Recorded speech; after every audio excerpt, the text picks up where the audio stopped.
Ya inicio. Espérate un segundo.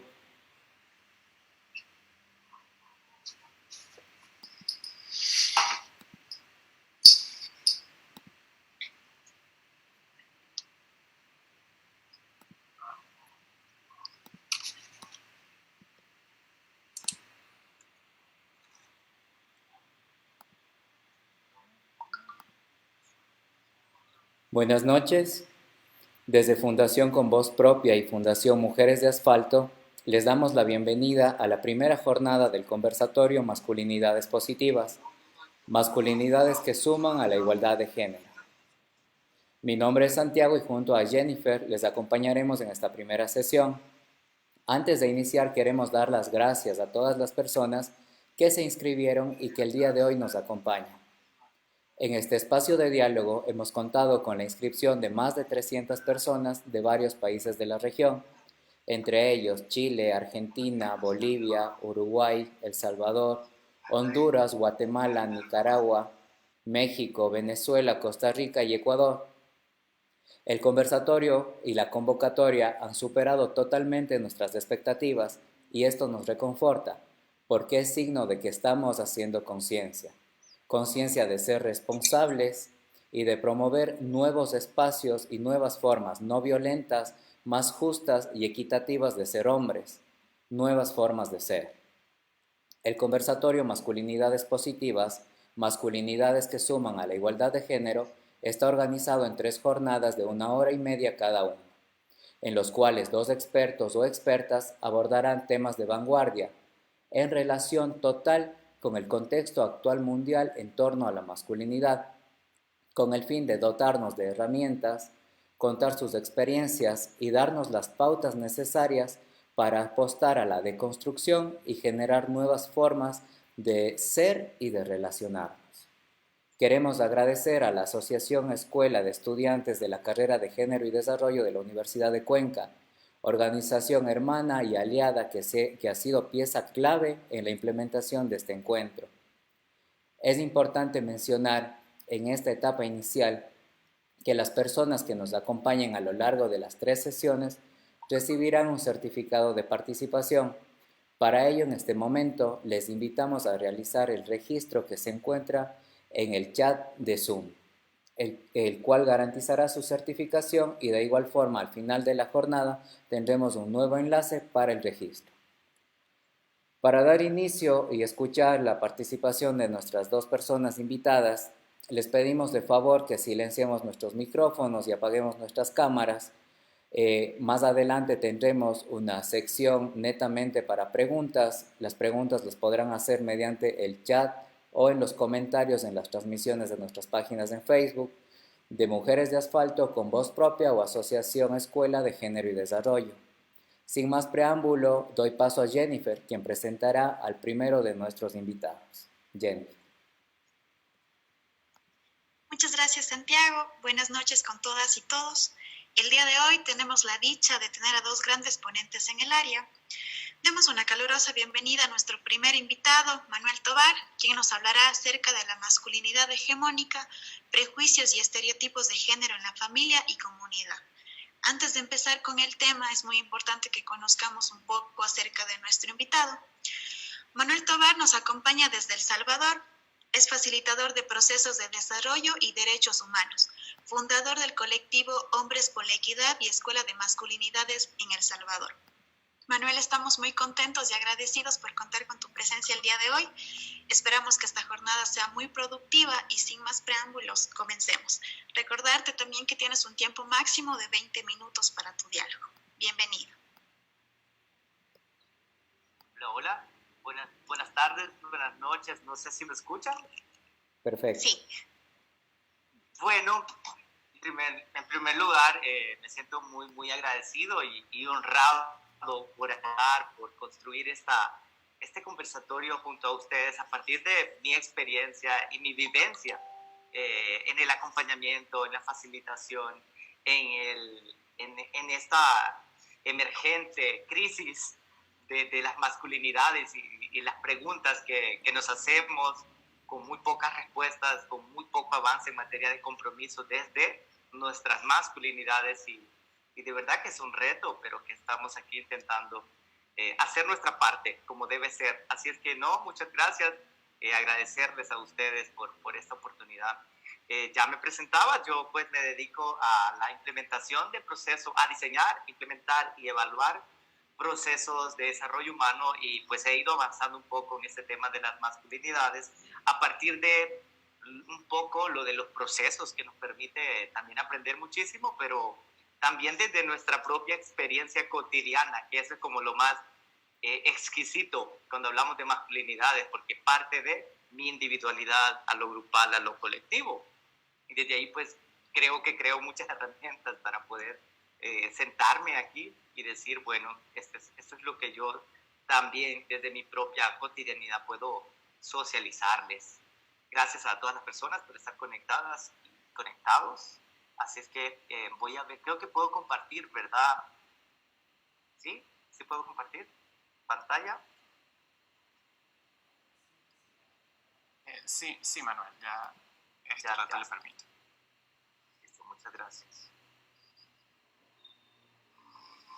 Muy bien. Voy a intentar ser lo menos aburrido posible con esta presentación. Es algo súper corto y lo voy a pasar un poco rápido y luego me quedo conversando con ustedes.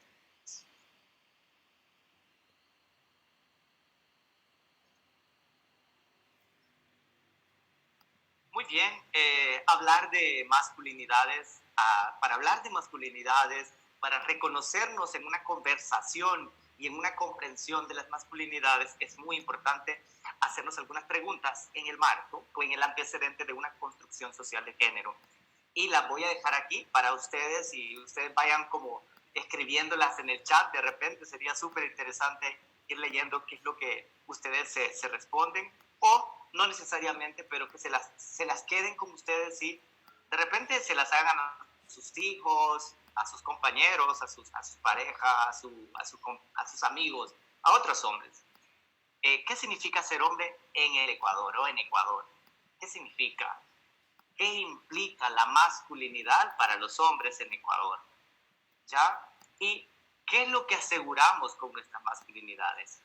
Dejo esas tres preguntas como políticas para ustedes y que de repente vayan como manteniéndolas en el transcurso de estos minutos de conversación y que luego también se las puedan hacer a otras preguntas, reconociendo que los significados son diversos, ¿verdad? Y que además no hay aportes buenos ni malos, son aportes, y cuando hablamos de construcción social de género hablamos de eso, construir, porque solo cuando vemos que esto es una construcción podemos ir colocando otras pautas que nos permitan aproximarnos a una reflexión de masculinidades. Hay un punto relevante en esta conversación con ustedes, y es que nos detengamos cuando hablamos de estas masculinidades en nuestra individualidad, en nuestra familia y en nuestra comunidad y en nuestro contexto social, sobre los mandatos específicos para nosotros los hombres. ¿Qué ondas con los mandatos? ¿Qué representan estos mandatos? Cuando hablo de mandatos específicos, me refiero a que solo son para los hombres, qué tipo de hombres, y entonces nos vamos a algunas pautas que quiero compartirles, pero me gustaría igual leerles en el chat y me gustaría igual que más adelante conversemos sobre estos mandatos. Yo quiero compartirles estos 5 que en esta tarde considero relevantes. Uno es que tenemos un mandato clave, es que tenemos que asegurar, según esta construcción social, tenemos que asegurar que se es hombre, además que se es heterosexual. Es decir, construimos un mandato para los hombres que es heteronormado, ¿bien? Entendiendo que es como la validación social. Luego, otro mandato casi no negociable en nuestras sociedades en El Salvador, Centroamérica, en Colombia, en Ecuador, en Sudamérica y creería yo que México y otros países también, es que a los hombres se nos manda a ser líderes y a ejercer liderazgo racional.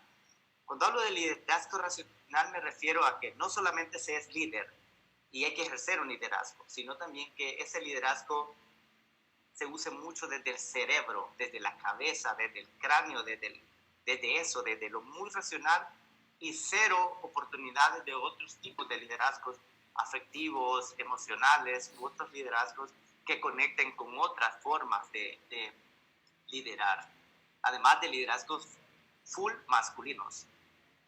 Y luego, conectado con eso, otro mandato es el de tomador de decisiones estratégicas, y esto sí que es no negociable. En todos los países se coloca a los hombres como, ok, los hombres son los que se sientan para negociar. Y voy a hacer un pequeño alto con esto. El 16 de enero de este año se conmemoraban los acuerdos de paz para El Salvador, y se utilizó mucho una imagen para recordar ese momento tan político, tan relevante para una cultura de muchísima violencia como la nuestra en El Salvador, en la que habían dos bandos, al menos dos bandos claramente identificados, matándose y matando a todo el que se cruzaba en él. Y el dolor de la fotografía sobre los acuerdos de paz era que era un grupo de hombres firmando por la paz. Entonces ¿y dónde están todas las mujeres que aportaron a los diálogos, a las negociaciones, a la construcción de la paz? Invisibles. Entonces, aquí es donde coloco que un mandato específico para los hombres es que tienen que ser los tomadores de decisiones estratégicas no negociables. Ya miramos en nuestras políticas nacionales que son los hombres los que están dialogando y construyendo estas decisiones estratégicas. Además, tiene que ser jefe, dueño y con el agravante de exitoso. No solo ser jefe y dueño, sino también tienes que garantizar y asegurar que sos un hombre exitoso. Exitoso visto como, ok, tienes esto, tienes lo otro, aseguras territorio, aseguras carros, aseguras casas, edificios, visto más desde esa oportunidad y además de puestos políticos o puestos que te vinculen con esta estrategia que ya mencionaba. Ya no es que veamos el éxito como, bueno, es autosostenible y tiene una familia súper chévere, o mira, se lleva bien con su equipo de trabajo. No, de ninguna manera. Eso es visto más con lo que tienes y aseguras desde tu masculinidad. Esa capacidad de acaparar, capitalistamente hablando y reconociendo. Y por supuesto, no se queda atrás este mandato exquisito para los hombres de proveedor de economías a la familia. Pero agregaba una S y una AS porque es al final a las familias, ¿verdad? Se asegura que los hombres también aseguren esta economía de proveedores hacia no una sola. Ya ves que los hombres tenemos permitido en nuestras culturas el tener una, dos, tres familias. Esto lo coloqué en signos de interrogación porque al final, cuando hacemos las encuestas de hogares múltiples, nos damos cuenta quiénes están en casa, quiénes aseguran economías en casa, y aparece muchísimo la abuela, la tía, la hermana mayor, muchísimas mujeres. Pero este mandato es interesante porque nos conecta con un conflicto principal y además sabemos que hay hombres que proveen por obligación estatal porque tienen una demanda, tienen un proceso, pero ese es un punto que lo vamos a hablar en otro momento. Solamente quería dejar como ese sarcasmo de que tenemos un mandato de proveer economías, para ser específico, no proveer amor, cariño, tiempo de calidad y calidez con nuestros hijos e hijas, con nuestras mamás, nuestro papá, hermanos y demás, sino que dinero. Ya, eso es muy puntual. Y por supuesto, no solo nos quedamos con los mandatos, sino que también tenemos algunas prohibiciones. Si bien es cierto que estos mandatos están ahí, pero también a la par tenemos algunas prohibiciones interesantes y que en esta tarde, en este conversatorio, sobre esta apuesta de masculinidades saludables, alternativas o masculinidades positivas, es interesante que veamos también qué se nos ha prohibido, ¿ya? Y cómo estas prohibiciones nos han llevado a circunstancias de muchísima violencia entre nosotros los hombres, pero también de la violencia basada en género. Si voy muy rápido y si hay algo que está como en chino, en mi lenguaje o en lo que estoy diciendo, por favor, me detienen y con muchísimo gusto yo hago alguna aclaración necesaria, si consideran que no van a lograr esperar hasta la reflexión final.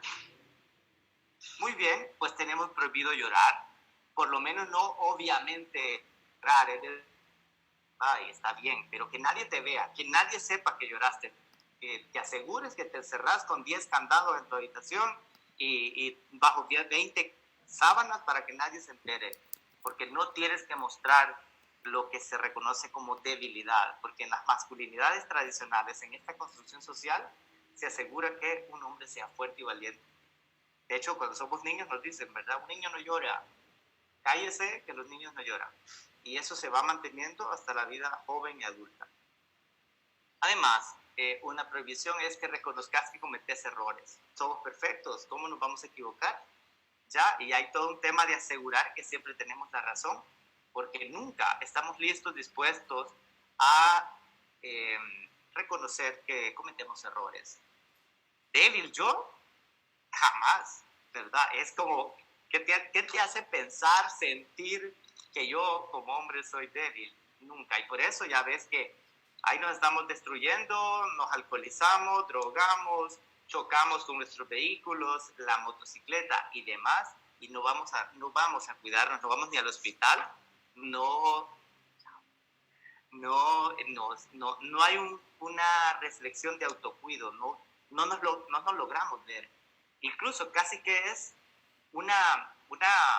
¿cómo sería? Como una ofensa si le dices a un hombre, deberías ir al médico, deberías ir al psicólogo, deberías de atender, deberías descansar, deja de trabajar, deja de joderte tanto y descansa.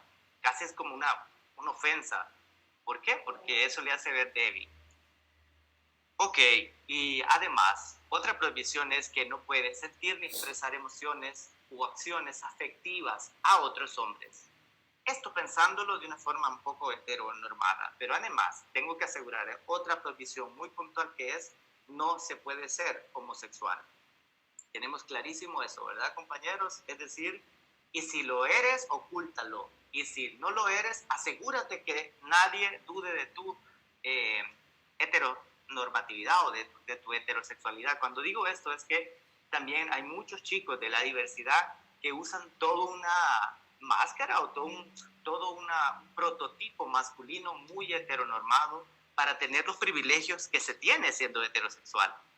¿Me explico? Es decir, aunque reconoce su orientación, su expresión sexual y de género, su apariencia va por otra vía para asegurar esto de que no soy homosexual. Y si eres hetero, te encargas de decirlo, ¿verdad? De decirle, no, pero a mí me gustan las mujeres, no, pero a mí me gustan las mujeres, que a mí me gustan las mujeres. Quiero decir que, y es increíble cómo en los mundos de nuestras organizaciones sociales, de repente en una conversación alguien dice, no, yo apoyo la causa de la diversidad sexual, no, yo creo en la lucha, yo creo en la ley de identidad, yo creo en eso, lo otro, pero a mí me gustan las mujeres, pero yo soy ese pero.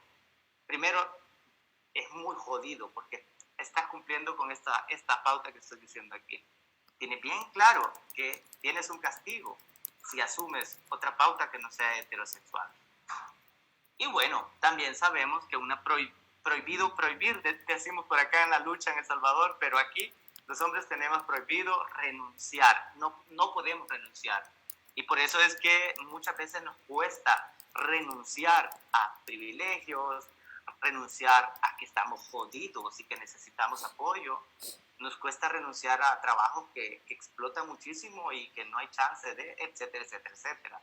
Entonces, está prohibido renunciar porque eso te hace ser cobarde.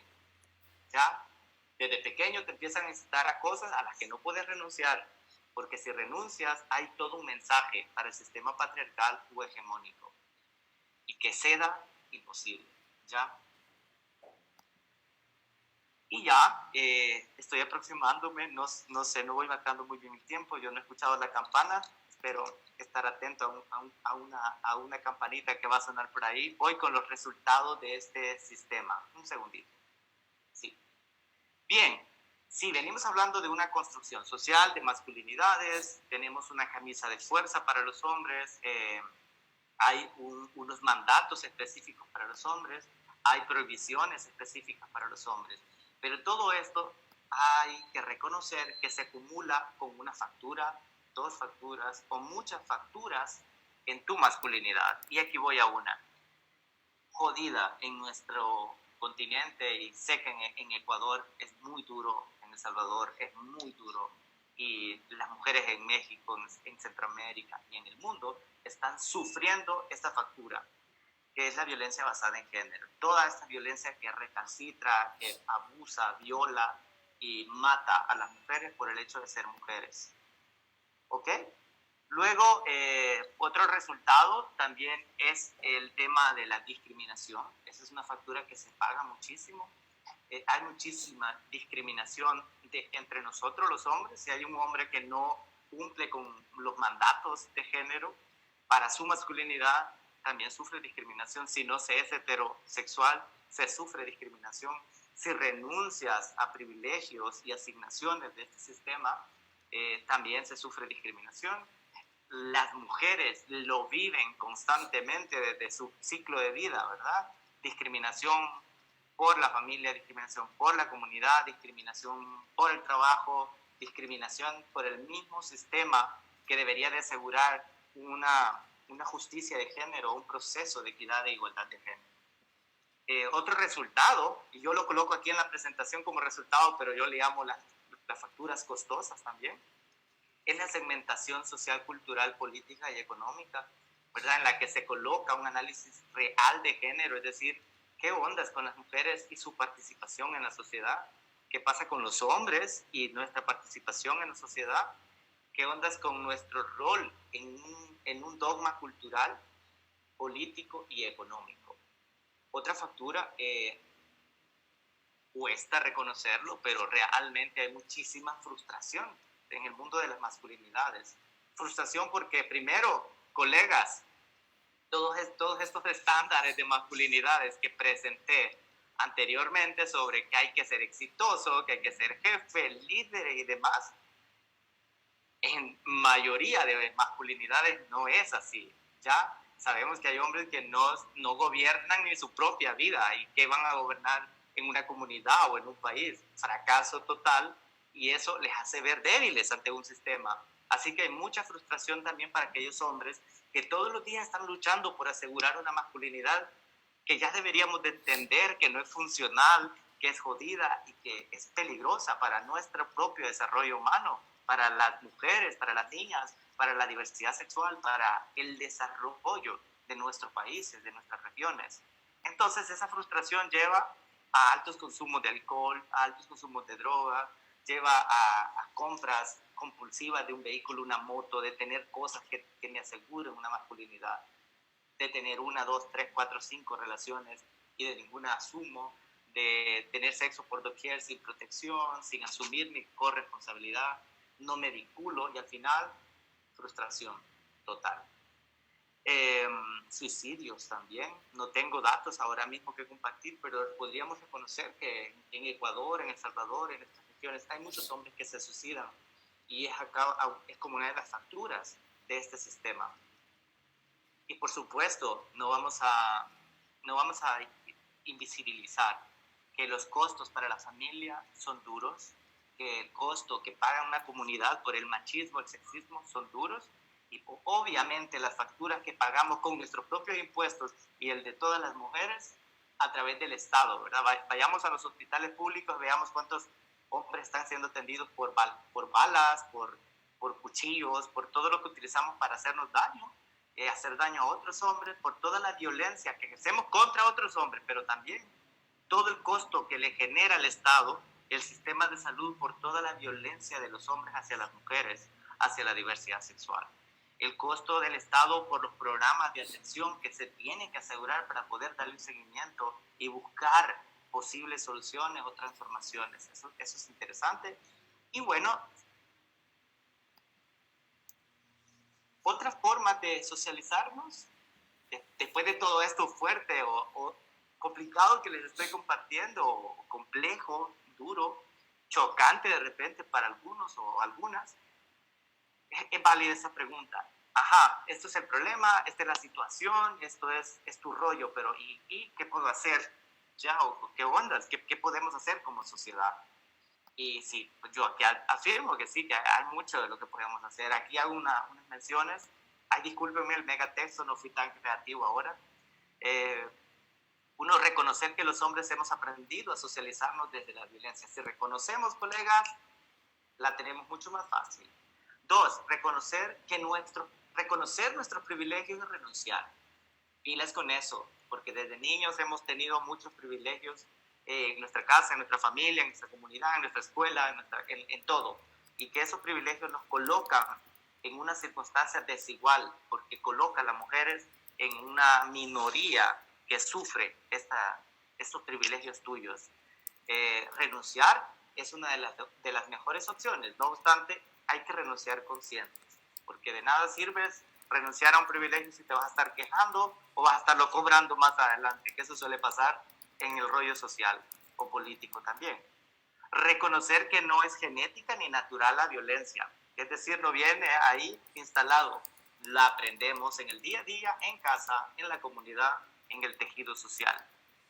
Asumir otras formas de socialización entre hombres, es decir, yo puedo socializarme con vos, compañero, sin ejercer violencia con vos, ni permitirte violencia hacia mí. Puedo hablarte genial, puedo desarrollarme de una forma en la que no te violento. Además, aprender a socializarnos de otra forma con las mujeres, a las que los hombres les debemos muchísimo, porque realmente históricamente los hombres hemos jodido muchísimo el desarrollo de las mujeres. Discúlpeme que utilice mucho la palabra jodido, es como, no sé cuál sería el sinónimo, pero es como mal, problema, digamos, y eso. Reconstruir nuestros modelos de enseñanza y aprendizaje. Hay que buscar otras alternativas para decirle a los niños que hay formas más geniales y más responsables para socializarnos. Y por supuesto, responsabilizarnos de nuestras masculinidades. Eso es una invitación para cerrar esta pauta y quedarme escuchando sus dudas, sus comentarios, sus aportes a este espacio. Sí, muchas gracias, compañeros y compañeras.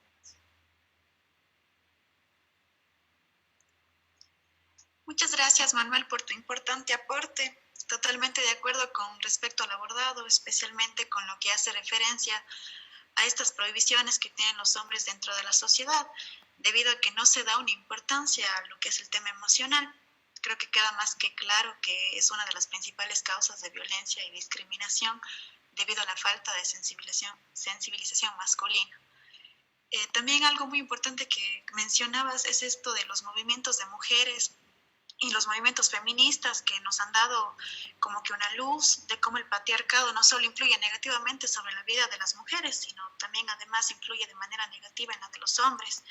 Y hemos naturalizado demasiado al punto de estar justificándolo.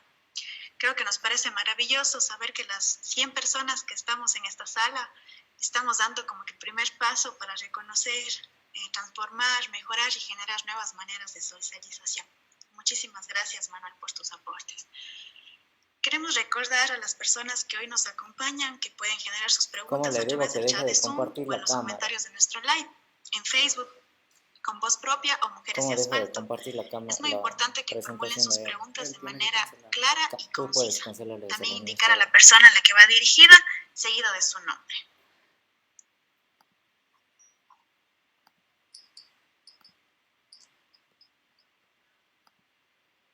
Muchas gracias, Jennifer. A continuación tendremos la participación de nuestra segunda invitada, Lorena Escobar, quien abordará el tema de masculinidad y salud. De igual manera, es importante que conozcamos un poco de nuestra ponente.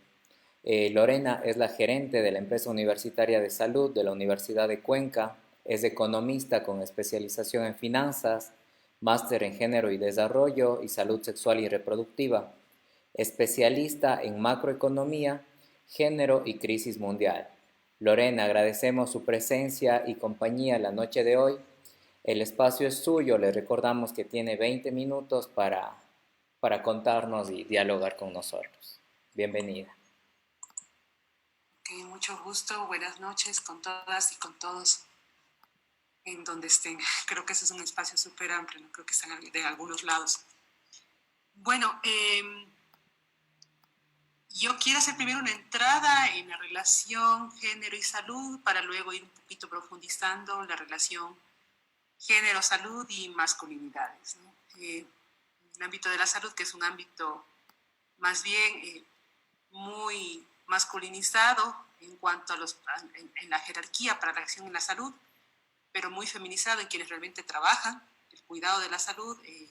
Hay algunos elementos interesantes que nos permiten un poco entender este tipo de de relaciones y cómo esos tipos de relaciones inciden en el servicio, pero también cómo la cultura y la construcción sociocultural de la identidad influye también en cómo cuidamos el cuerpo, cómo prevenimos o cómo incluso nos acercamos al sistema de salud, ¿no?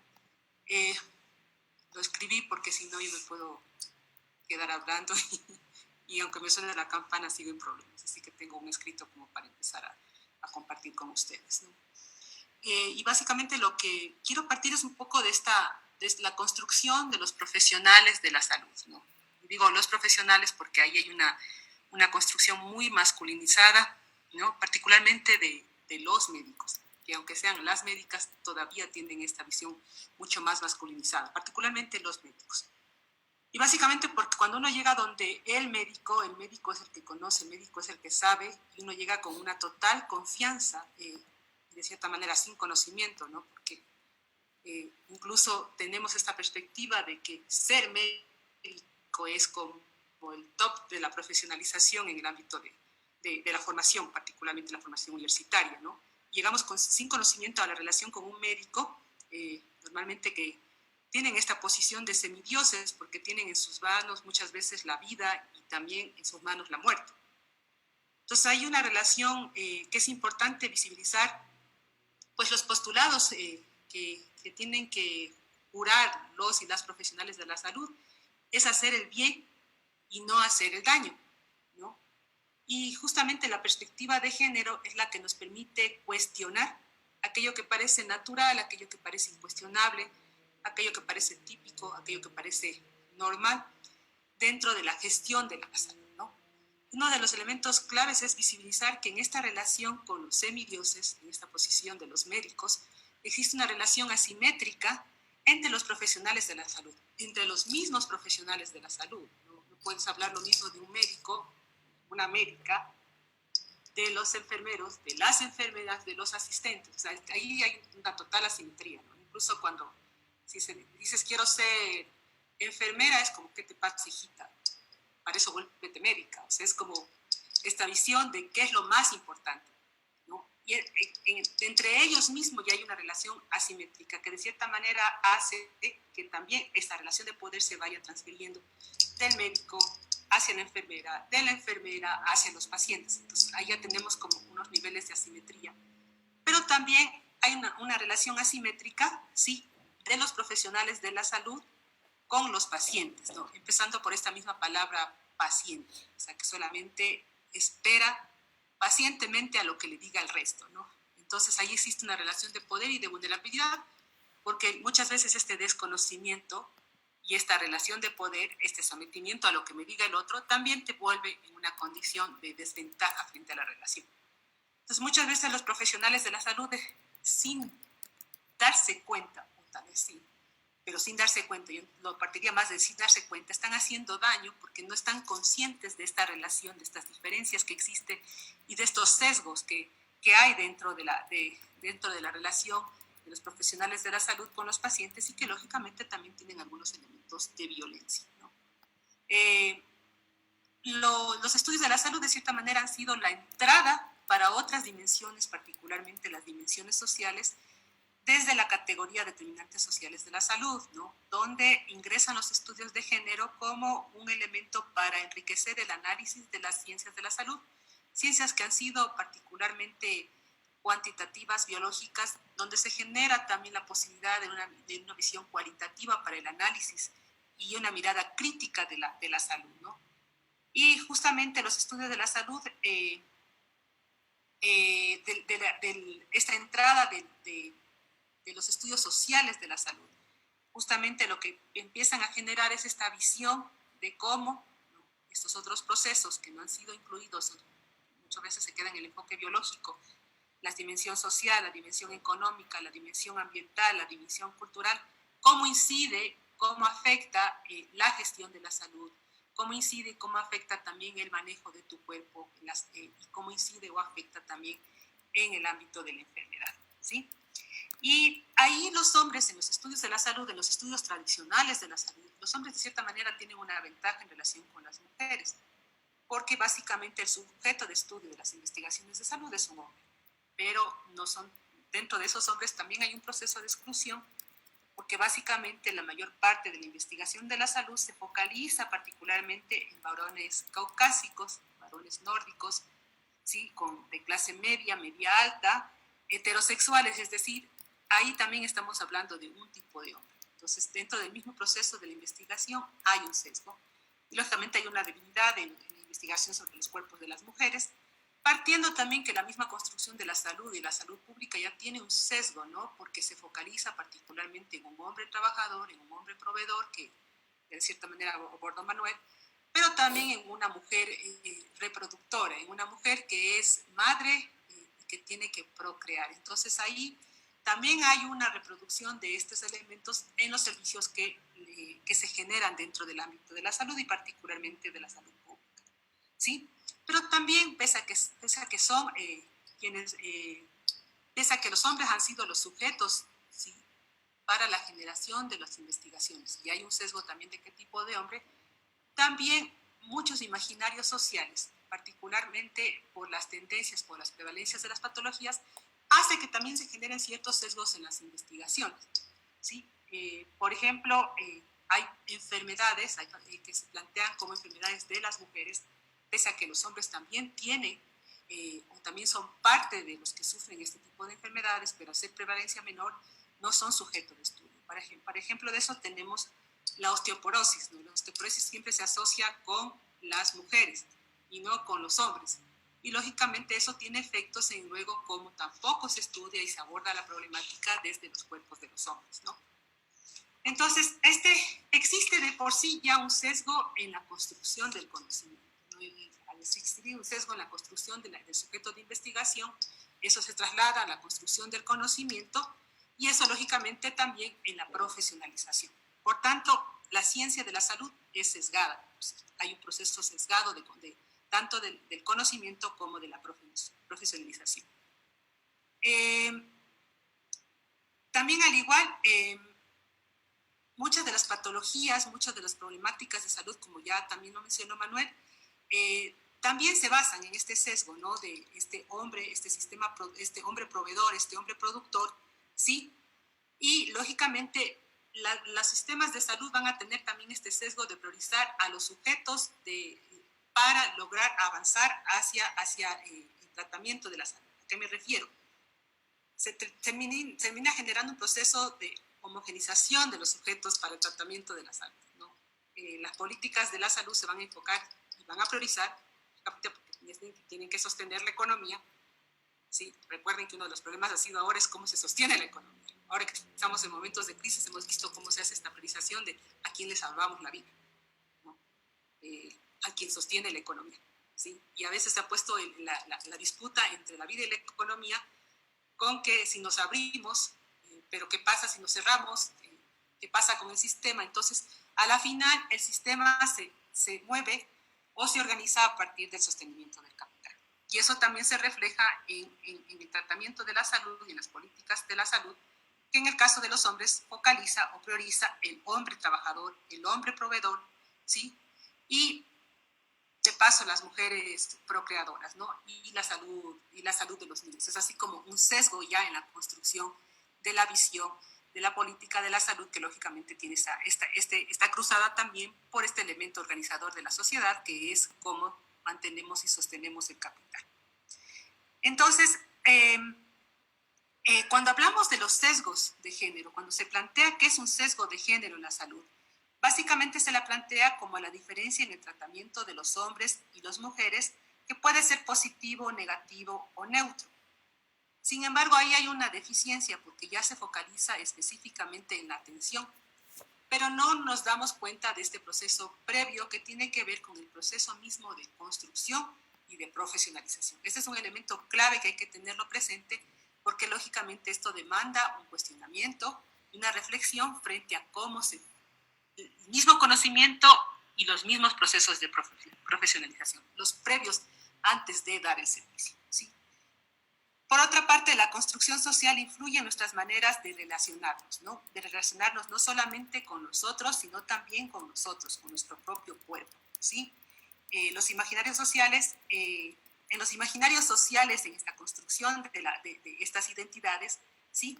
A modo de ejemplo, y que luego tiene efectos en la salud, cuando hablamos de las depresivas, ¿no? Siempre pensamos en las mujeres como las depresivas, ¿no? Y existe todo este proceso incluso de, vaya, al psicólogo. Está permitido de cierta manera a nosotros ir al psicólogo porque somos mujeres y de por sí somos depresivas. Todo es desde la histeria, o sea, es parte de la construcción. Y luego incluso incide en la forma en que nos atienden, ¿no? Porque muchas veces no tiene que ver con histeria, sino realmente con otros problemas de carácter físico, pero miren cómo hay esta afectación. Pero esto también tiene efectos en la salud de los hombres. Ya Manuel mencionaba que los hombres, en cambio, no tienen derecho a expresar estas preocupaciones, tienen que mostrarse de otra manera, no tienen derecho a expresar malestar psíquico y, lógicamente, también tienen un sesgo para la atención en el ámbito de la salud mental y, lógicamente, eso incide también en estos altos niveles de adicción. O sea, yo te abrazo y lloro con mi amigo, pero cuando estoy borracho, ¿sí? O yo me libro del mundo a través de las drogas porque socialmente no me está permitido expresar eso. Miren que ese también es un sesgo en el tratamiento médico. Miren cómo también los médicos, pese a tener una formación, los médicos, las médicas, también otra vez replican este proceso en los procesos de atención, ¿no? Entonces, las construcciones sociales también afectan la manera de comunicar, de transmitir nuestros problemas, ¿no? En el caso de las mujeres es mucho más fácil transmitir el dolor, ¿sí? Y, lógicamente, eso permite también cómo va construyendo el mismo personal médico esta historia de la salud de los cuerpos, ¿no?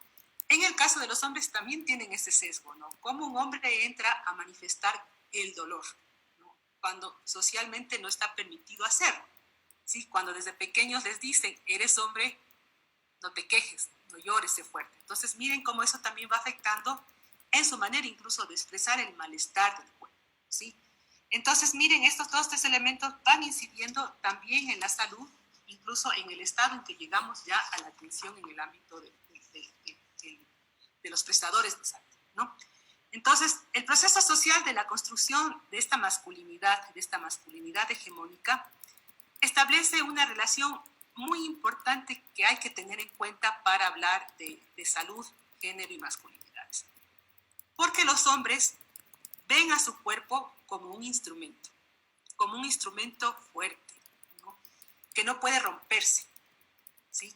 Además que es necesario para representar esta masculinidad hegemónica, ¿no? Entonces los hombres, este instrumento fuerte, yo tengo una relación como hombre, voy a poner como hombre, yo tengo una relación con mi cuerpo como un instrumento fuerte y de fuerza, ¿sí?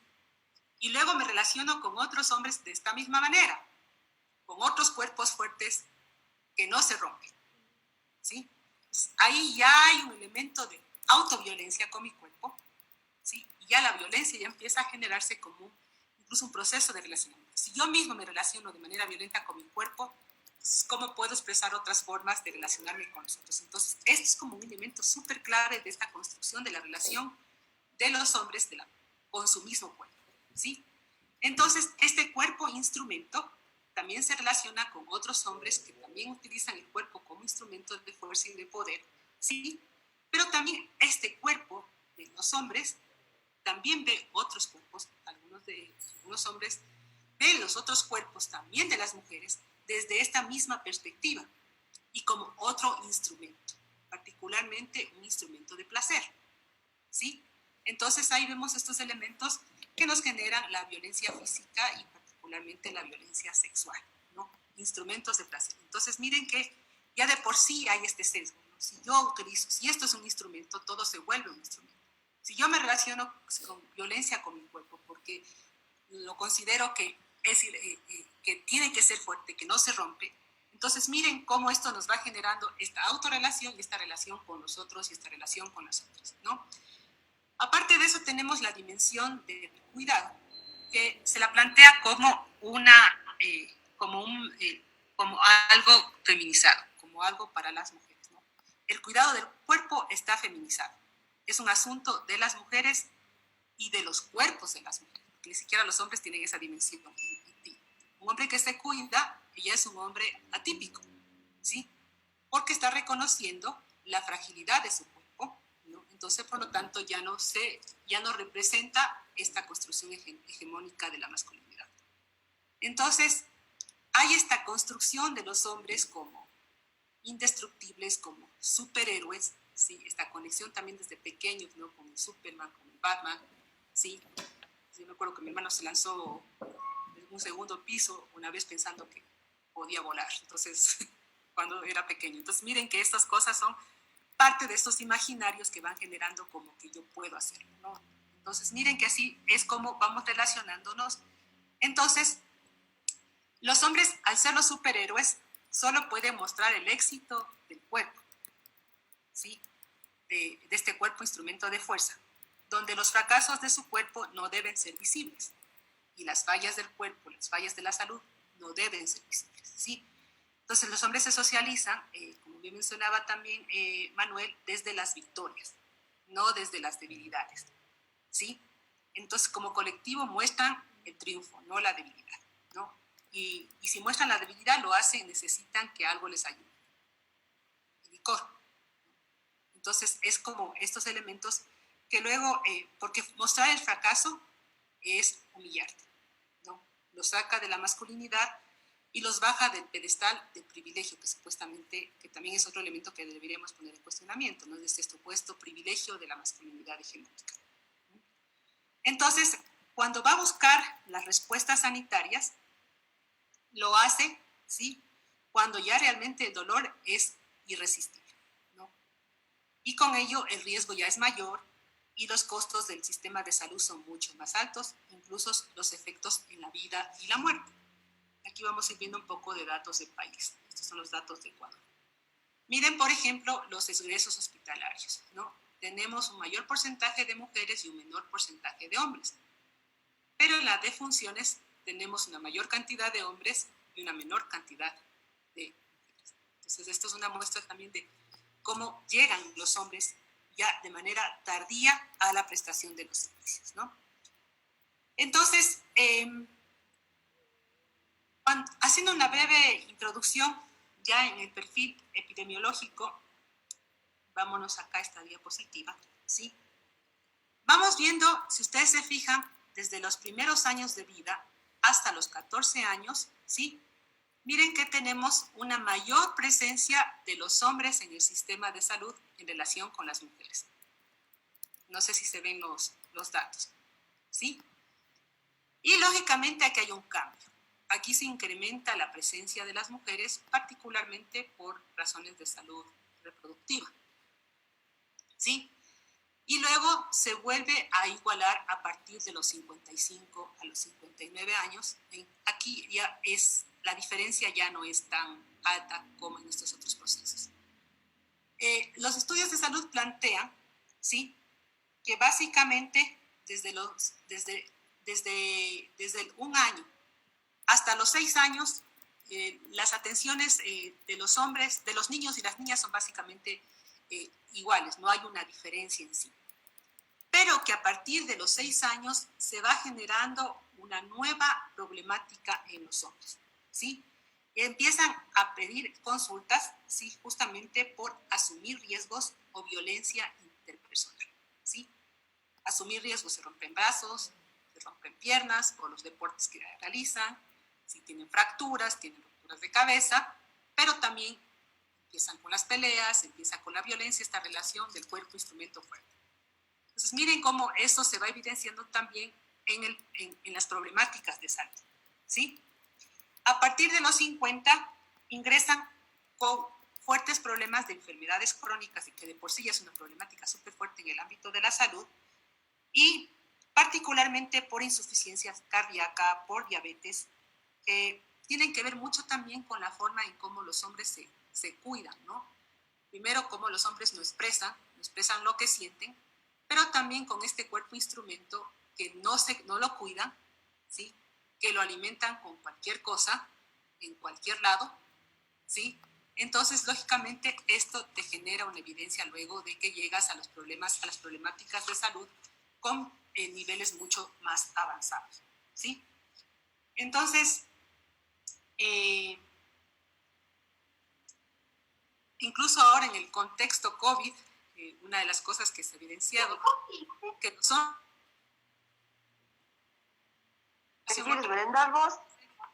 No se lavan las manos, no usan las mascarillas y son los que terminan contagiándose más que las mujeres.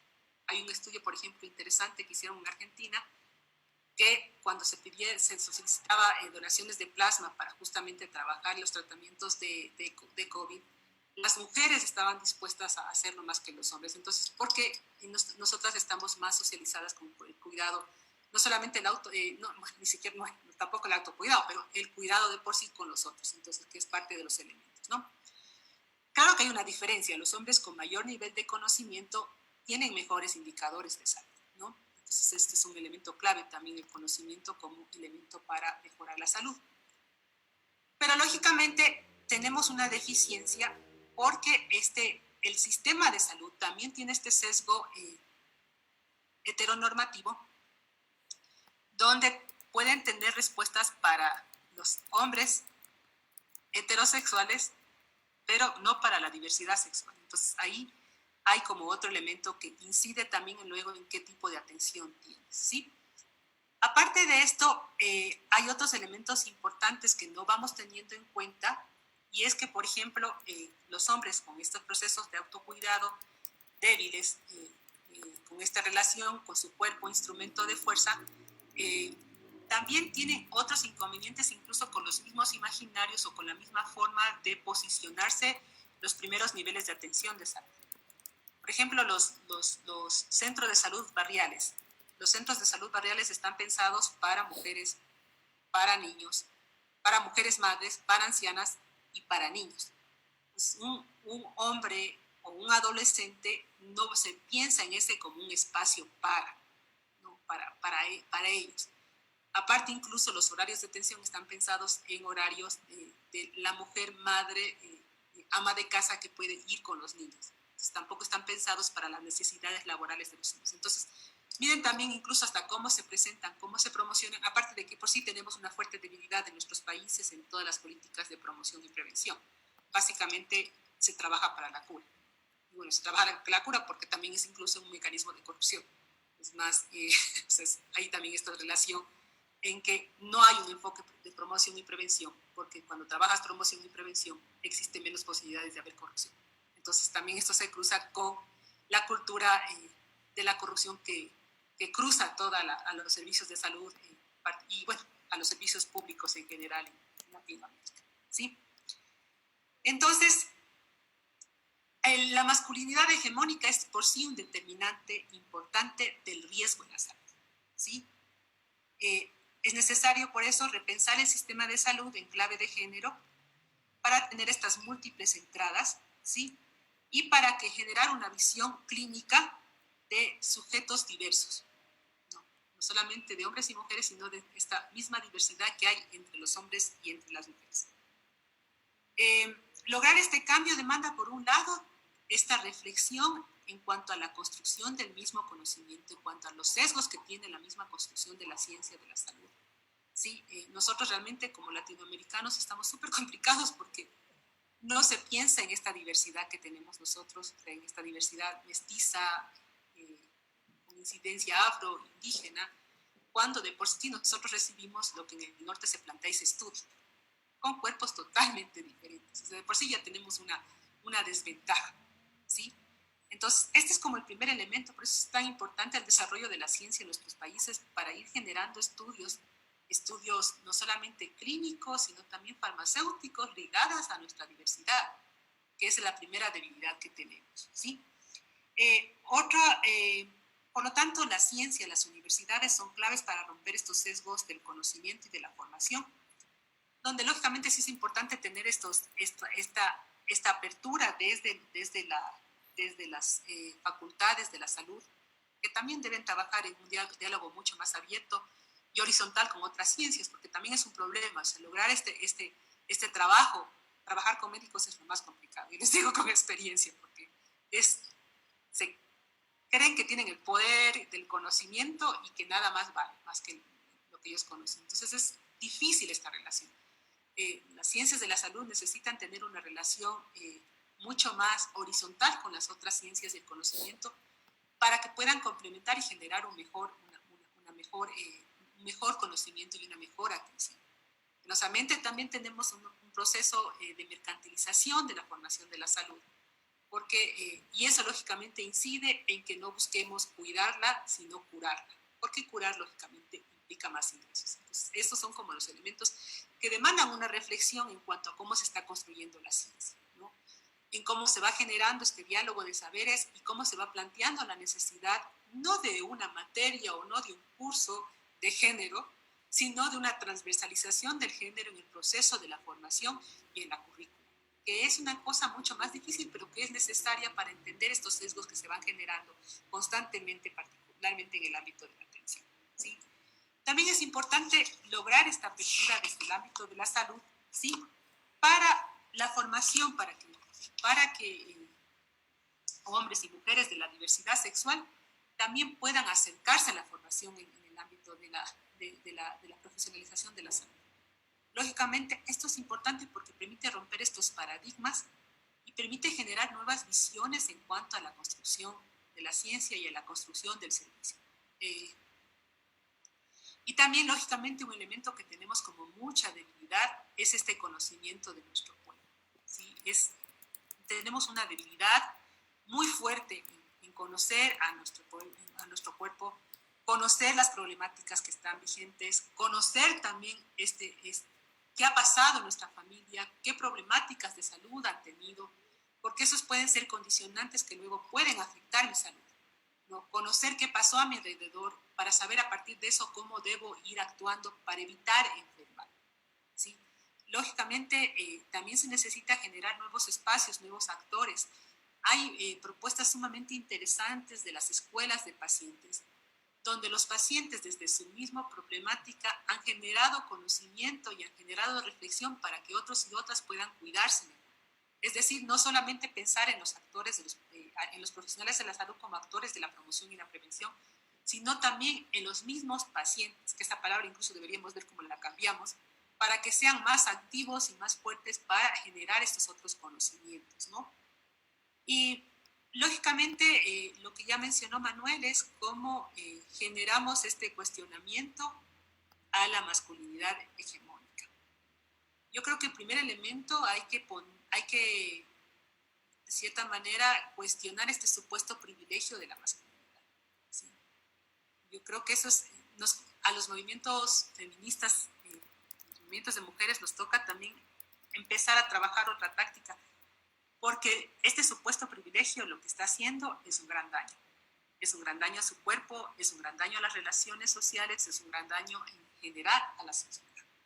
Entonces, sí deberíamos pensar en que esta masculinidad hegemónica no es un privilegio, es un riesgo, sí, que afecta la vida de los hombres. Aunque ellos crean que esa supuesta libertad que tienen es un privilegio. O sea, este es un punto que hay que generar discusión y lógicamente que ahí a los hombres les toca trabajar fuerte, pero nunca olvidar esta dimensión relacional del género que a veces nos olvidamos, ¿no?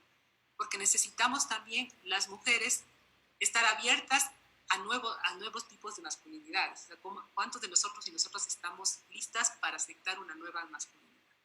¿Sí? Entonces, y también los hombres, ¿sí? Y este diálogo para lograr otros mecanismos de relacionamiento e interacción. La dimensión relacional del género creo que es una dimensión que nos olvidamos. Creo que es importante ponerla al debate, ¿sí? Entonces, esto creo que es como un elemento mucho más de reflexión en cuanto al género, pero también es importante que el sistema de salud trabaje con mucha fuerza la promoción y la prevención. Y trabajar con mucha fuerza la promoción y la prevención demanda generar habilidades para el autocuidado, ¿sí? El autocuidado de las mujeres, que tampoco es que esté bien, el autocuidado de los varones, pero también para aprender a dar y recibir cuidados, ¿sí? Que en el caso de los varones están como más abiertos a recibir, pero no a dar, por este mismo proceso de la construcción de la identidad. Entonces, estas tres dimensiones que son olvidadas, porque nuestros sistemas de salud, nuestros ministerios no deberían llamarse ministerios de salud, sino ministerios de enfermedad, Sí, tienen que trabajar realmente en constituirse ministerios de salud. Y al hablar de esta dimensión, tienen que trabajar en promoción y prevención. Y la dimensión del cuidado y el autocuidado y este relacionamiento del saber dar y recibir y de saber generar otros espacios sociales más participativos permitirá justamente mejorar la gestión de la salud, pero incluso mejorar la gestión de lo que supuestamente es lo que menos tenemos, recursos. Vinculada a los temas de innovación en salud, lo que yo más veo es recursos, pero lo que yo más veo es desperdicio de recursos, porque no logramos hacer políticas que realmente trabajen en las causas, sino que siempre estamos trabajando en los efectos. Y lógicamente eso tiene incidencia luego en el estado de la salud en Latinoamérica. Esto a nivel general. Muchas gracias.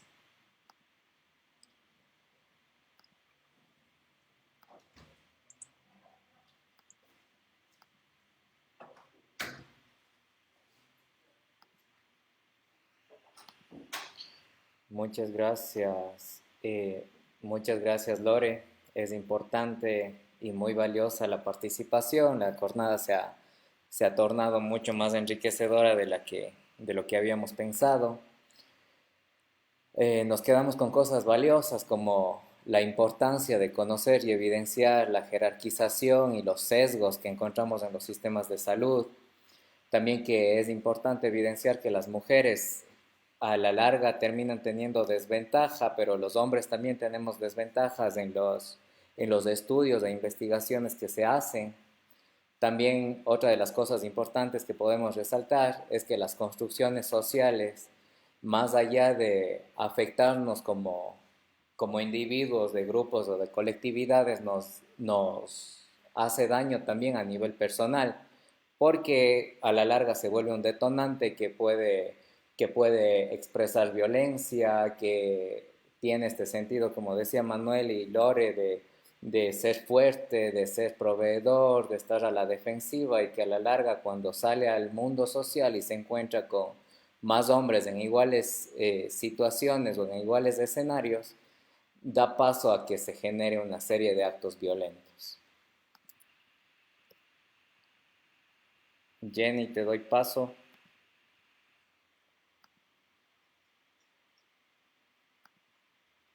Agradecerte nuevamente, Lore, por estar acompañándonos esta noche.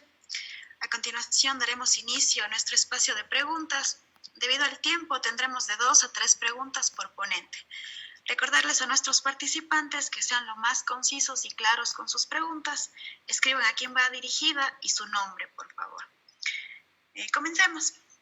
La primera pregunta la realiza Daniel desde Cuenca y va dirigida para Manuel.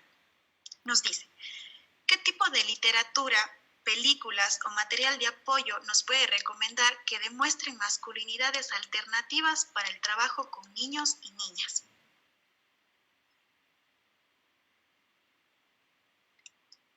Hola Daniel, muchas gracias y qué bueno que te interesas por este tema.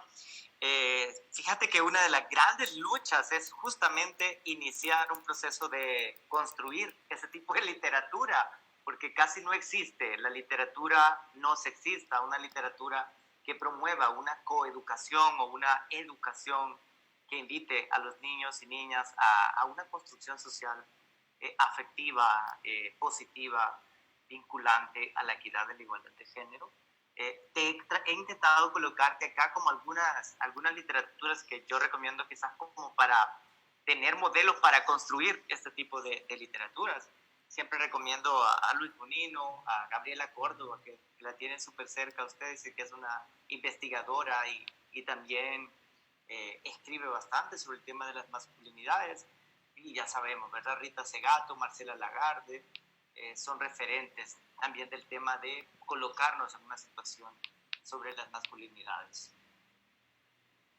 Ojalá te sirva, Daniel, y a quienes tengan, ya lo coloqué también a Leonardo Fabián, que entiendo que si es Sudamérica o Ecuador, creo que es ecuatoriano, no sé, no estoy muy seguro, pero escribe sobre las nuevas masculinidades, discursos y prácticas de resistencia al patriarcado.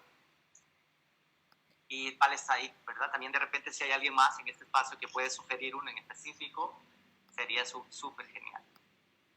Gracias, Manuel. Tenemos la siguiente pregunta que viene por parte de Julián, dirigido a Lorena, que nos dice, ¿cuál es la importancia de incentivar prácticas de cuidado y autocuidado en hombres?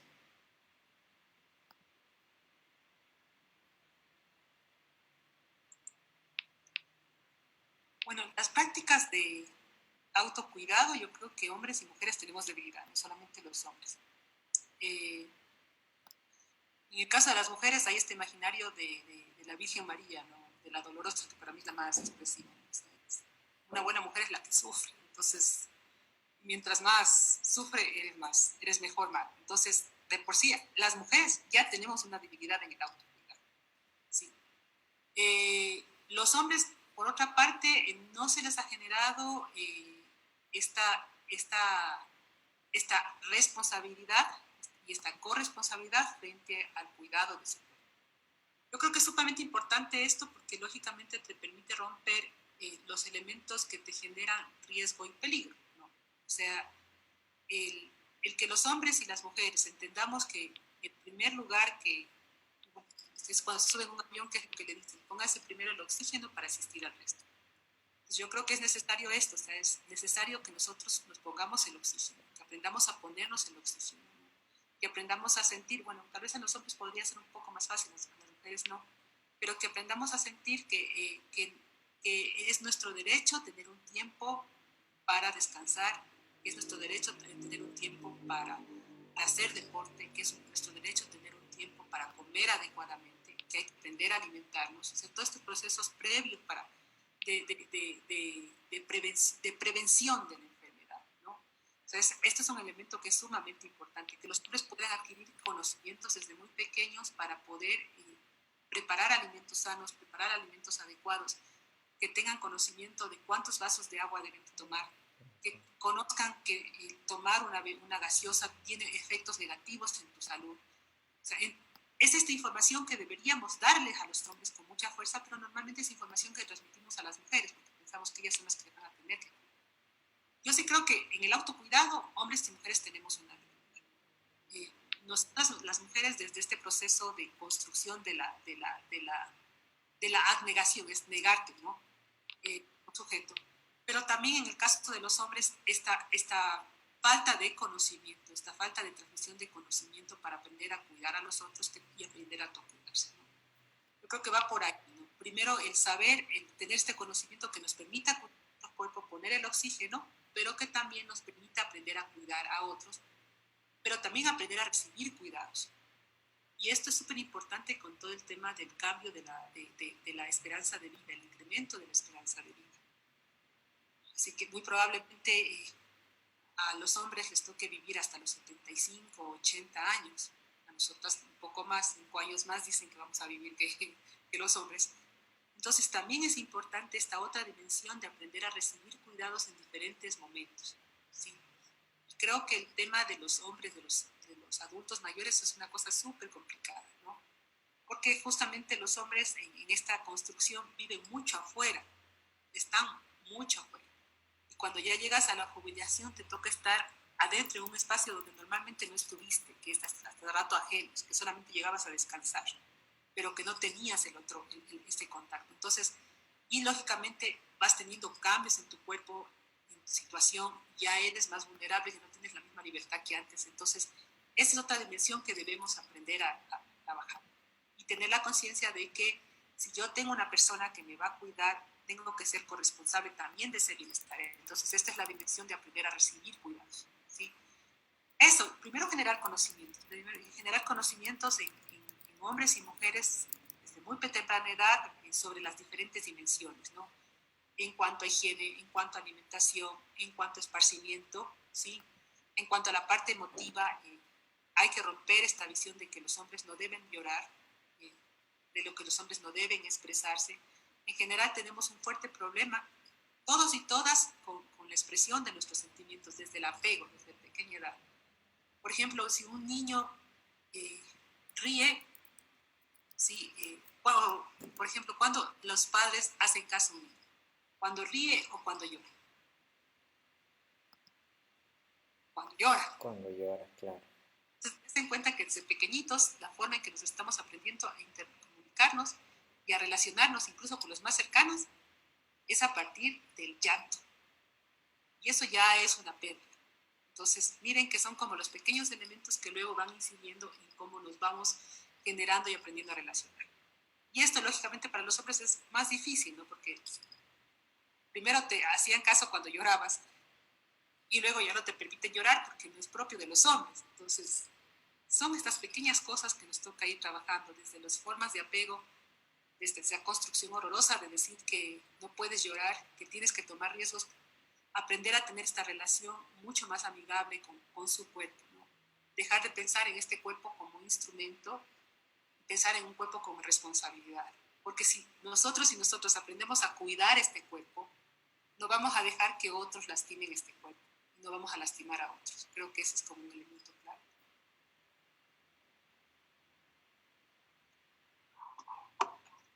Muchas gracias, Lore, por tu respuesta.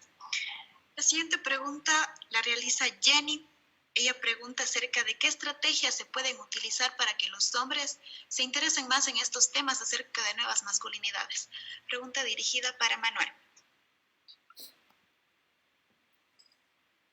Ok, muchísimas gracias. Es complicadísimo porque hablar de casi que cuando haces una convocatoria para un proceso de masculinidades, admito que en los últimos tiempos o en los últimos años se ha desarrollado un interés un poco casual que en hombres participar.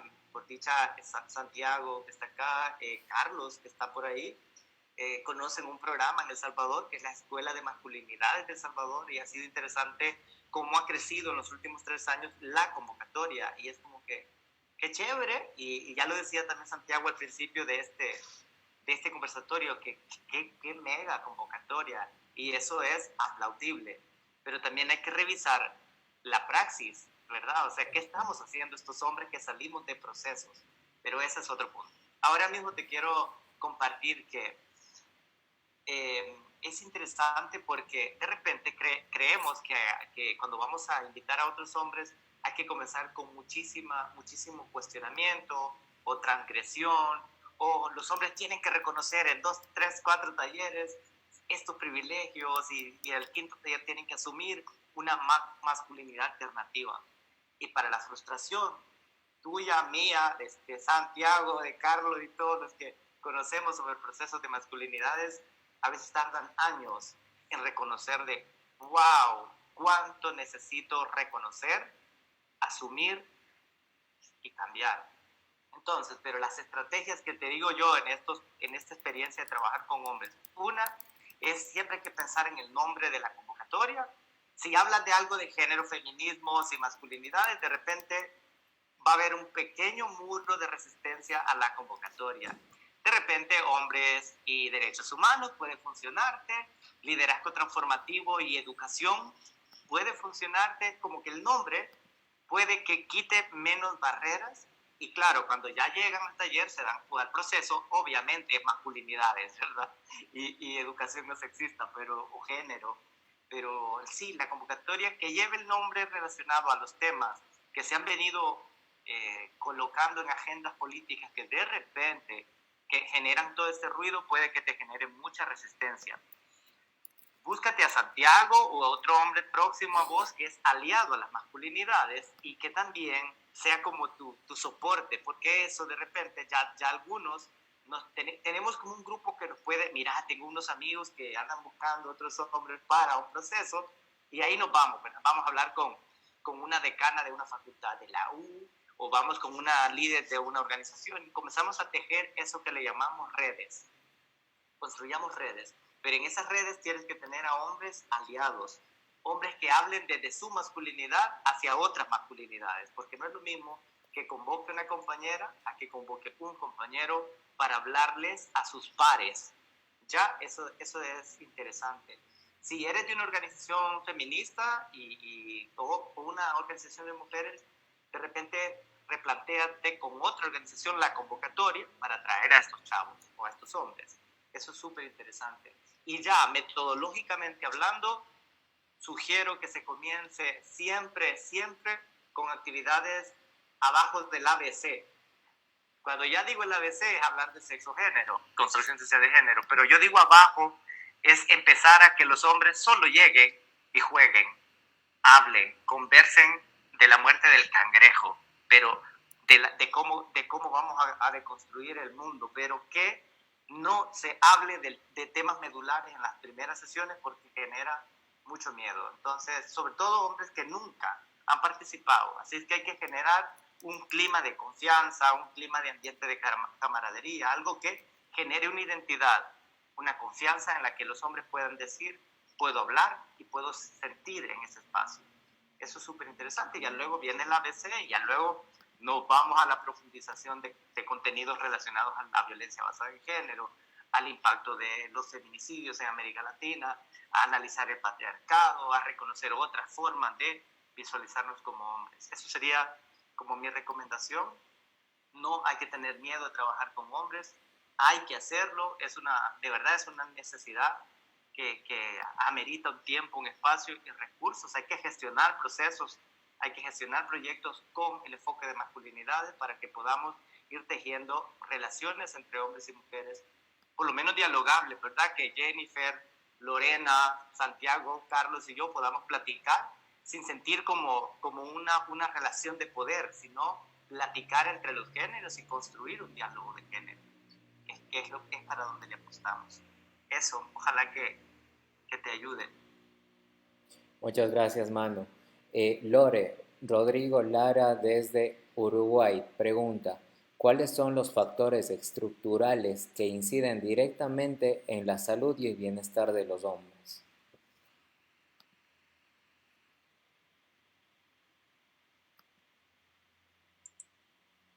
A ver, creo que uno de los elementos que en este momento nos afecta es básicamente, bueno, es el mismo modelo económico que tenemos. El mismo modelo económico que tenemos y lógicamente que se está construyendo, que tiene como centro de organización social el sostenimiento de capital, lógicamente demanda mucho más sacrificios y todos nos volvemos como instrumentos para sostener el capital. Ese es un problema que en general tenemos todos. Y en países, ¿no?, donde no se ha avanzado en la construcción de derechos, particularmente como el derecho universal a la salud, lógicamente eso es mucho más complicado, ¿no? Si en nuestro país, bueno, todavía tenemos la ventaja de, bueno, dentro de todo, todavía podemos tener acceso a un hospital público. Y eso, lógicamente, en otros lados es mucho más complicado. Entonces, creo que ese es un primer elemento que hay que tener como referencia. Otro elemento es que en esta construcción del capital, alrededor de organizar una construcción social organizada alrededor del capital, lógicamente lo que se busca es cómo se incrementa ese capital. Y como les decía al inicio, eso también se cruza en la construcción de las políticas de salud. Porque las políticas de salud no trabajan promoción y no trabajan prevención. Y al no trabajar promoción y prevención, lógicamente eso implica una demanda de servicios mucho más especializados. Es que es mucho más rentable ser especialista que ser médico familiar o médico comunitario, que son los que trabajan la promoción y la prevención. ¿Qué implica eso? Que vas a hacer hospitales y vas a necesitar tecnología y eso demanda más dinero. Entonces miren que todo esto no es gratuito, o sea, todo esto tiene una conexión en cómo hago crecer el capital. No es el capital para todos, es un capital ligado a cierto grupo. Entonces yo creo que este es como los dos elementos, ¿no? El primer elemento básico es que como sociedad estamos organizados frente al capital. Como sociedad, los médicos, las médicas se forman, lógicamente, no con una comisión de cómo curamos la salud, sino de dónde saco, qué tipo de especialidad me va a dar más recursos, ¿sí? La formación para médicos es un buen negocio, ¿sí? Y aparte tienes que, el no trabajar promoción y prevención implica mayor gasto, implica mayor inversión. Entonces, probablemente esas para mí desde esta perspectiva son como las mayores debilidades. Y aparte que tenemos un fuerte inconveniente y más en nuestras regiones es que no tenemos calidad de información. Nosotros estamos trabajando justamente un proyecto acá en Cuenca y cuando construíamos la línea base para ver las problemáticas de salud, trabajamos con una base de 10.000 pacientes, para que se caigan así impresionados. Solamente 80 pacientes tenían toda la información de manera adecuada. El resto tenía debilidades en las variables. Entonces, ¿cómo podías cómo generas políticas si no tienes calidad de información? Y creo que también es parte del sesgo, ¿no? Porque no estamos claros de qué pasa, pues hacemos cualquier cosa. Entonces, creo que esas son como otras de las debilidades que tenemos. Pero particularmente es esto. Yo creo que el mayor problema que tenemos es una sociedad organizada alrededor del capital y, lógicamente, eso incide luego en una mercantilización de la salud, y esta mercantilización de la salud lógicamente nos afecta la calidad de vida que tenemos.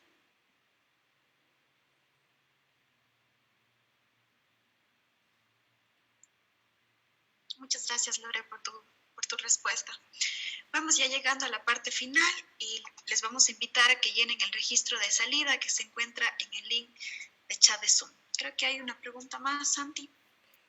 Sí, vamos con una pregunta más de Fernando. Fernando pregunta, ¿cuál es la dinámica educativa para secundarias sobre la menstruación y cuidados como el agua, carácter, empatía? ¿Qué ejercicios pedagógicos deberían ser posibles tanto para hombres como para mujeres? La pregunta va abierta para cualquiera de nuestros dos ponentes.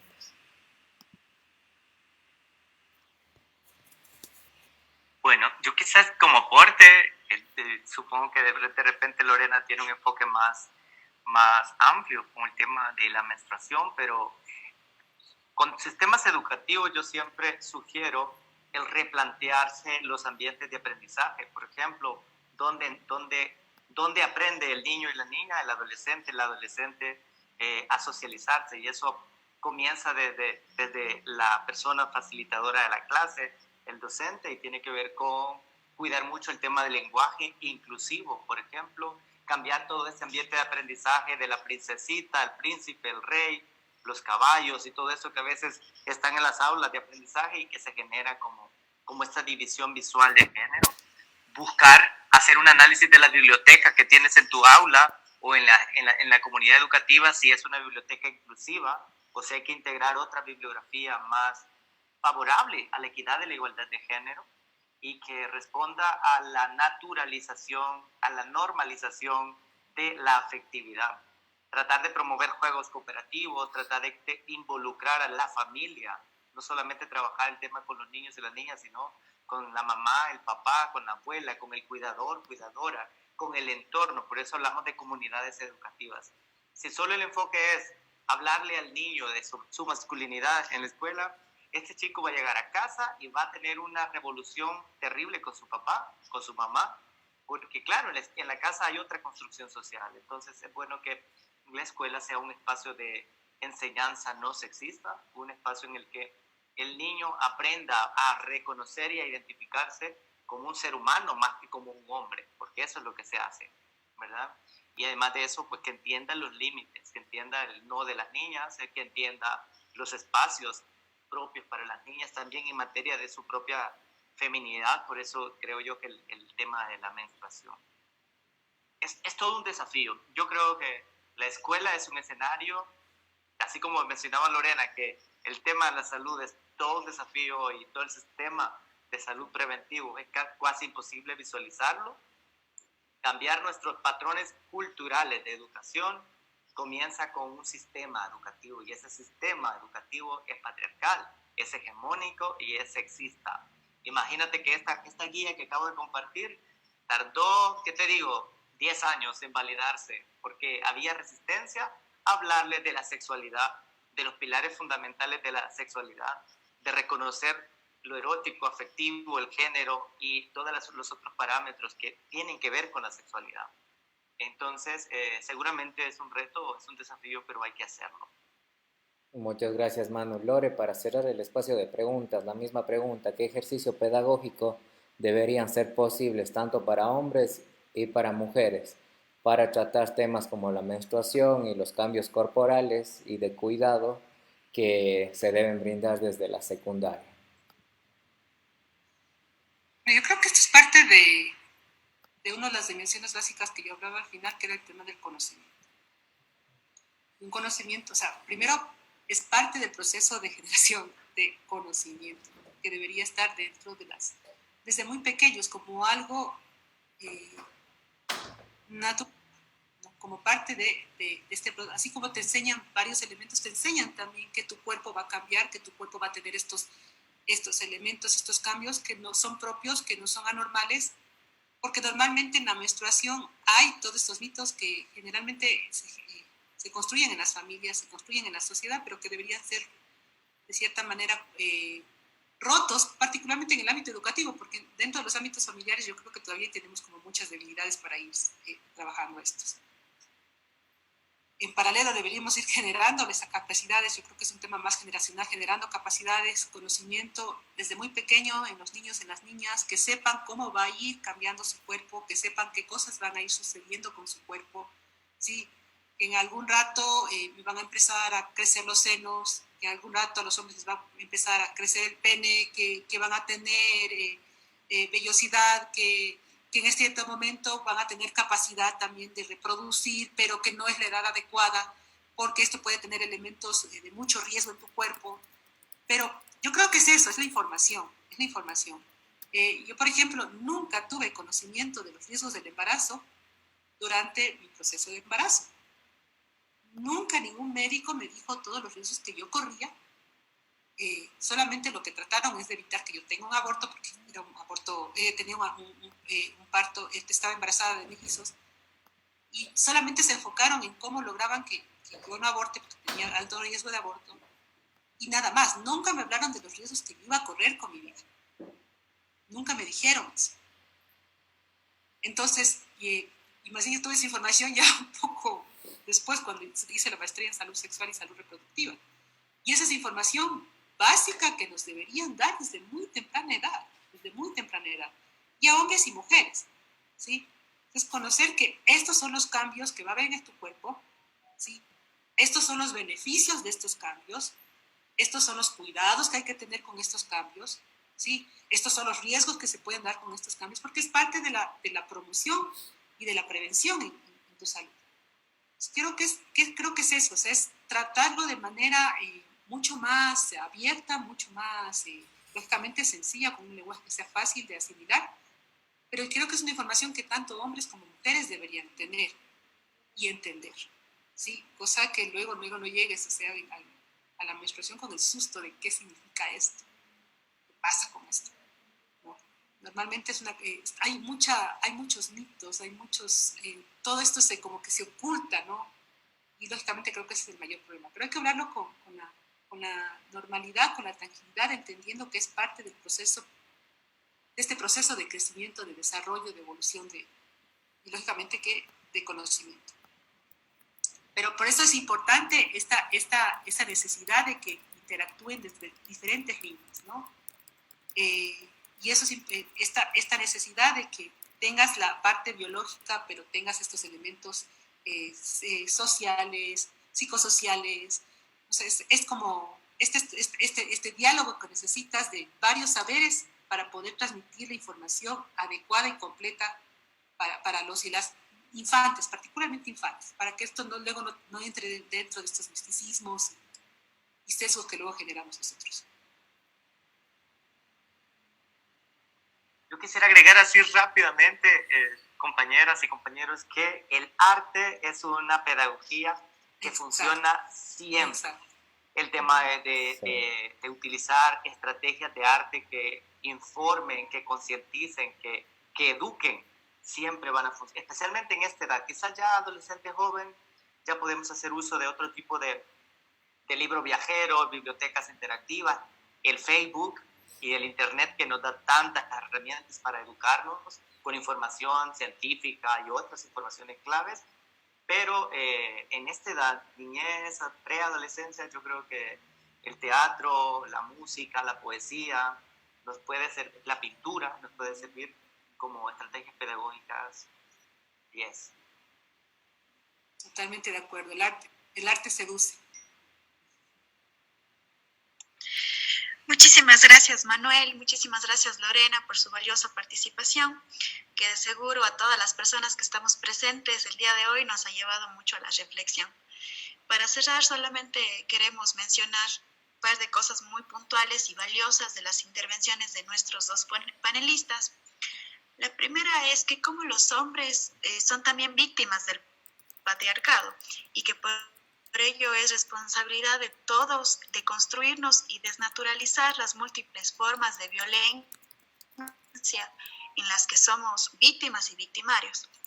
Puede llegar a ser un ejercicio medio complicado y difícil, pero debe realizarse para poder caminar a sociedades más justas, equitativas e igualitarias. También la existencia del sesgo en la construcción del sujeto de investigación en salud, en referencia a las enfermedades y tratamientos, y cómo el mismo se ha trasladado y se transforma en un sesgo ya de conocimiento y afecta directamente a los niveles, en diferentes niveles, a tanto hombres como mujeres, desde la forma en la que somos tratados hasta cómo el mismo paciente manifiesta los síntomas y signos. Para nosotros es muy valiosa la información que se ha tocado el día de hoy. Les anticipo mis agradecimientos a nombre de todos mis compañeros. Santi. Finalmente, nada, me sumo a Jennifer, agradecer la presencia de Manuel, de Lorena, siempre es un gusto escuchar sus enseñanzas y sus aportes. Agradecemos también la presencia de las personas que están conectadas, a quienes no pudieron sumarse hoy a Zoom porque se nos llenó la sala, pero que nos están siguiendo desde las cuentas de Mujeres de Asfalto, de Con Voz Propia y de Asociación Escuela de Género y Desarrollo. Muchas gracias por estar presentes.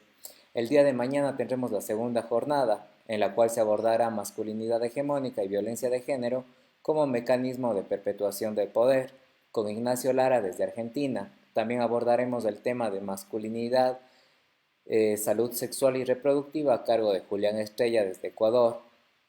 Por favor, estemos atentos y atentas, ya que trataremos de enviarles un nuevo enlace para que todas las personas que se inscribieron puedan estar presentes de manera presencial en la sala.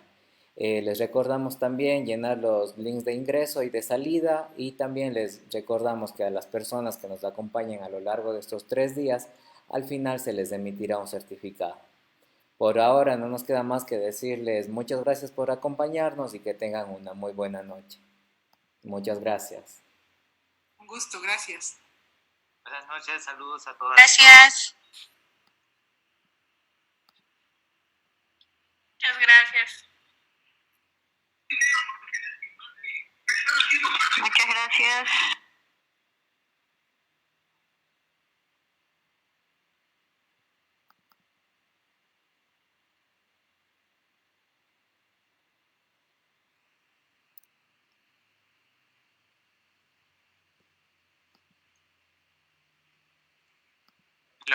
Manuel, porfa, no se salgan, hacemos un momentito nada más.